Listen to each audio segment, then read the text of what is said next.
In this demonstration, we're going to see how data virtualization can help integrate data that's resident in the cloud with data that's inside your enterprise to give you better visibility into your business operations.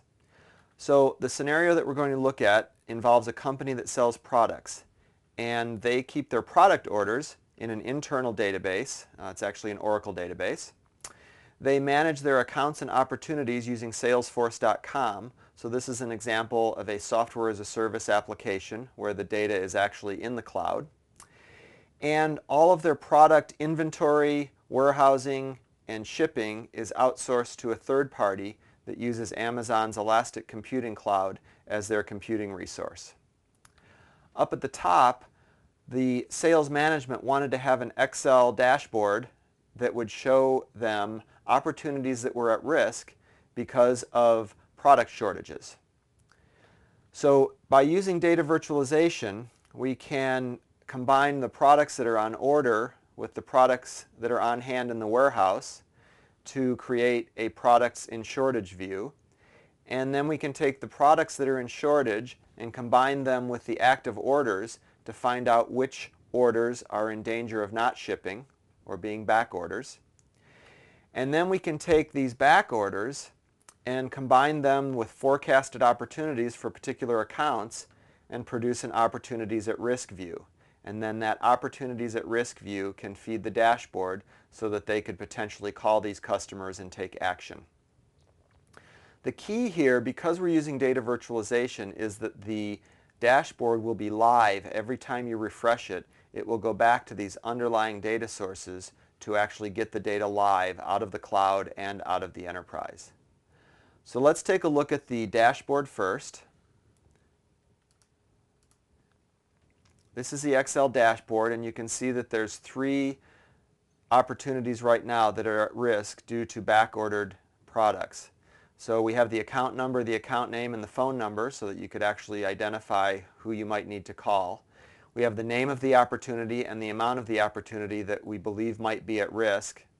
And then we have the product and the order that's back ordered because we're short quantity, and it tells you the quantity that this particular customer ordered.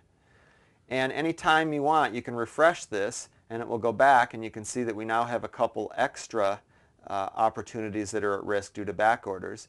And that query that just occurred actually went out and ran all those views all the way back to both cloud systems. So you can see that it is very seamless, and it just works for the sales management to get an idea of what's going on. So let's now go look at the data virtualization system and see how this is actually implemented. So over here on the left, we have 3 data sources. We have the data source coming out of the Amazon Elastic Computing Cloud, and this data source is an XML REST-based service that gives us inventory. We have the internal order processing database, and then we have Salesforce.com, which of course has all of the information about accounts and contacts and opportunities. So as we said, the first thing we created was a products on hand view, and this is actually an XML transformation that takes the XML document and converts it into something tabular that shows us the reorder level and the current products on hand. We can then do a products on order from our internal data source using some aggregation to find out all of the products that are on order. We can then combine those two to find out which products are actually in shortage, and you can see that there's 3 products that are in shortage right now. And then we can combine that with the current active orders to find out which orders are back ordered. Now we can take a view and create our forecasted opportunities out of Salesforce.com, and you can see there's quite a few.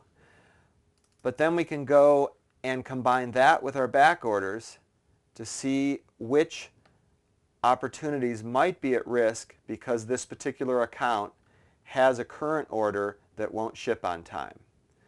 So the scenario here, as you can see, this particular dashboard is live all the time, all day long, and sales management can decide whether or not they need to call these customers based on this risk.